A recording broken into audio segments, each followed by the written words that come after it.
Buenas noches, profesor. Somos el grupo 12. En esta oportunidad vamos a hablar sobre si fue beneficiosa o no la reforma agraria de Juan Velasco Alvarado desde un punto de vista político, económico, social en el Perú. El grupo lo integramos mi compañera Arroyo Sánchez Erika y mi persona Gutiérrez Najarro Pérez. Para iniciar, pues vamos a entrar a la introducción que cómo se dio esta reforma, desde qué punto inició, ¿no? Para iniciar pues, vamos a hablar sobre el escándalo de la página 11. Esto empezó el 10 de septiembre de 1968, cuando el saliente presidente de la empresa petrolera fiscal de aquella época, pues el ingeniero Carlos Lórez de Moya, denunció ante la televisión nacional que faltaba una página en el contrato entre el gobierno internacional petrolera Petroleum Company y con el gobierno del Perú, ¿no? Justo esta página es donde se fijaban los precios y las condiciones de la compra-venta del petróleo en crudo. De acuerdo al presidente de aquella vez, eh, esta página había sido extraviado de forma propósita, ¿no? Este fue el inicio de una escala de eventos que terminaría en la madrugada del 3 de octubre de 1968 con el golpe de Estado que fue perpetrado por el general Juan Velasco Alvarado. ¿No? Como punto dos, pues el golpe de Estado, como ya se mencionó, fue por el general Velasco, que derrocó aquella fecha el presidente Farbelón de Terry el 3 de octubre de 1968. De esta forma se instauró el gobierno revolucionario de las Fuerzas Armadas. Y bueno, como tercer punto, la promulgación del decreto ley número 17716, ¿no? Que fue el 24 de junio de 1969, pues el gobierno revolucionario de las Fuerzas Armadas promulgó el decreto con el objetivo principal de la reforma fue la redistribución de la tierra y la eliminación de las grandes propiedades agrícolas, ¿no? Con esto se buscaba otorgar tierra a los campesinos y promover la equidad en la tenencia de la tierra, con el fin de mejorar las condiciones de vida en el campo y reducir la desigualdad social. Esta reforma tuvo tres objetivos, ¿no? Lo primero fue eliminar las clases terrateniente, costeña y serrana, y como segundo fue eliminar cualquier descontento de insurgencia campesina, y tercero fue mejorar la productividad de la productividad agrícola, ¿no? Continuación, mi compañero. Bueno, continuando con nuestra postura acerca si la reforma agraria de Juan Velasco Alvarado fue beneficiosa o no para nuestro país, hemos considerado, tanto el compañero Percy como yo, que no, ¿no? Definitivamente hubieron cosas que quedaron en el aire de esta reforma que, si bien es dicho, su intención fue la mejor, lamentablemente no se pudo completar. ¿No? Vamos a encontrar, por ejemplo, algunas deficiencias o algunas cosas importantes que queremos resaltar del aspecto político. ¿No? Si bien es cierto, la reforma buscaba justamente modernizar el país y reducir la influencia de sectores conservadores, se buscó también un mayor control del Estado sobre la economía y la sociedad, permitiendo justamente una mayor intervención del Estado en la planificación económica. Sin embargo, algunas de las desventajas, por así decirlo, que tuvieron en el aspecto político fueron las siguientes, ¿no? Por ejemplo, encontramos que hubo la resistencia de los terratenientes, ¿no? Ya pues justamente que la expropiación de estas tierras generó una fuerte oposición de los terratenientes y los sectores conservadores, ¿no? Esto a raíz de ocasionar una desestabilización del régimen, lo que llegó a una tensión política mantenida durante todo el gobierno. También hemos encontrado que hay descontento militar y político, ¿no? Que justamente provocó esta reforma divisiones dentro del mismo sector militar, ya que habían personas que apoyaban las medidas y otros que no estaban muy conforme a la gestión de este gobierno. Inestabilidad del régimen, por justamente la implementación de esta reforma contribuyó a que hubiera una inestabilidad del gobierno, pese a que este tipo de gobierno no era comunista, tampoco marxista, se sabe que sí era antiaprista. No comenzaron a tener muchas críticas acerca de cómo se estaban llevando las gestiones. La debilidad institucional, justamente por la falta de una organización que se vio reflejada en la falta de un marco institucional adecuado para poder implementar de la mejor manera esta reforma. La polarización social, ¿no? Se identificó en diferentes sectores de la sociedad que estaban de acuerdo y otros que no estaban de acuerdo con estas medidas que se estaban dando, generando conflictos sociales y en algunos casos el uso de violencia, por ejemplo. La dependencia del Estado, donde la concentración del poder pues la tenía el Estado. Algo productivo que sí hizo, por ejemplo, a mi parecer, es que creó el Ministerio de Pesquería, ¿no? Un ministerio muy específico y que se dedicaba propiamente a la contribución económica que tenía este sector de nuestro país. Luego tenemos los efectos de la posición política, ¿no? Al ser un gobierno autoritario, la reforma alineó a ciertos sectores políticos, ¿no? Lo que podían haber apoyado algunos cambios también se opusieron, ¿no? Fragmentando así la política o la cultura política que se tenía en ese momento. Siguiente diapositiva, compañero.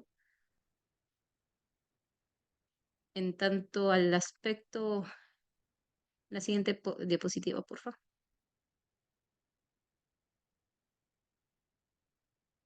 La siguiente diapositiva, Percy, por favor. Ya, gracias. En tanto al aspecto económico, bueno, vamos a encontrar también unas cuantas deficiencias, ¿no? Recordemos que esta reforma tuvo varios puntos positivos, ¿no? Entre ellos, pudo dar solución al problema de Brea y Pariñas, por ejemplo. La reforma buscaba modernizar, como hemos mencionado, el campo y mejorar las condiciones de vida de los campesinos a mediano y a largo plazo. Esto debería haber sido un incentivo para generar mayor productividad agraria, pero sin embargo tuvimos ciertas deficiencias, ¿no? Como es, por ejemplo, a nivel económico, la falta de preparación, ¿no? Esta reforma se implementó demasiado rápido, demasiado apresurado y se dio careciendo de adecuadas conocimientos para las personas que vendrían a ser los propietarios, ¿no? Que eran los campesinos, lo que se vio reflejado en la baja productividad, ¿no? Si bien es cierto, ellos tenían los conocimientos para poder cosechar, producir la tierra, no tenían conocimientos de cómo administrar grandes masas productoras que se dieran en esa tierra. La desorganización, tener una falta de estructura clara, provocó que muchas haciendas tuvieran daños importantes o, bueno, no producieran importantes cantidades como antes, ¿no? La caída de la productividad agrícola también trajo consecuencias en el aspecto económico, ya que la rápida expropiación de tierras y una falta de capacitación adecuada a estos nuevos propietarios llevaron a que la productividad agrícola comenzara a tener afectación directamente sobre la producción de alimentos y una falta de inversión, ¿no? Justamente al nosotros estar en el gobierno de Velasco, empezamos a tener un mayor gasto público y por ende tuvimos una deuda externa incrementada, ¿no? Entonces, la incertidumbre generada por esta reforma en específico desalentó al sector agrario, limitando justamente la modernización y el acceso a la tecnología, ¿no? Y que las personas de afuera no querían ver en el Perú como una economía estable, ¿no? Entonces no teníamos el apoyo de las inversiones extranjeras. En cuanto a las desigualdades, pues encontramos que, si bien es cierto, se empezó con esta idea de ser igualitarios para todos, darle a la tierra, darle a las personas la tierra para que la puedan trabajar, de cierto modo hubieron ciertos grupos de campesinos que fueron creando que se fueron favoreciendo de sobremanera, ¿no? Luego ya la desorganización del mercado, con la expropiación de las tierras y la creación de las cooperativas generaron un desajuste en el mercado agrario, afectando tanto la oferta como la demanda, ¿no? Y bueno, había un impacto evidentemente sobre la economía nacional. La reducción en la producción agrícola afectó nuestra economía en conjunto, ya que la agricultura es un sector clave para la economía peruana. Siguiente diapositiva, compañero. Por último, en el aspecto social, hemos visto que la reforma permitió que muchos campesinos accedieran a la tierra. Esto mejoraba su situación económica y social a corto plazo, pero sin embargo no fue autosostenible durante el tiempo, ¿no? Generaron movilizaciones, pero lo bueno es que permitió un sentido de comunidad y organización entre ellos, ¿no? Permitiéndoles a través de esto exigir derechos que los favorecían.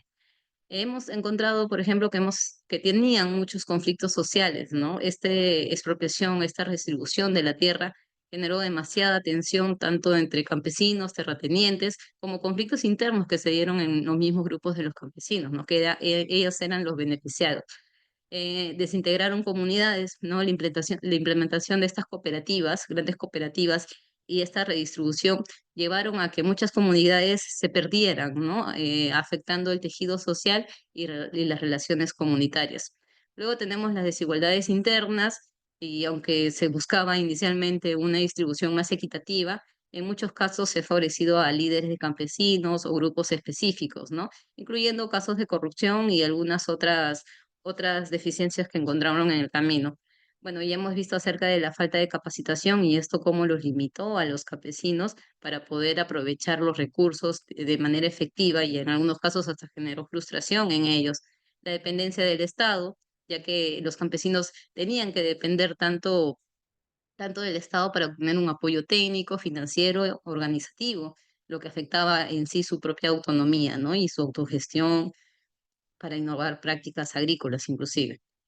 Movimientos migratorios, bueno, esta inestabilidad y falta de oportunidades hicieron que las personas del campo pudieran migrar hacia las ciudades, ¿no? Lo que generó un acúmulo de personas en las zonas urbanas, ¿no? Y proliferación de asentamientos humanos y demás.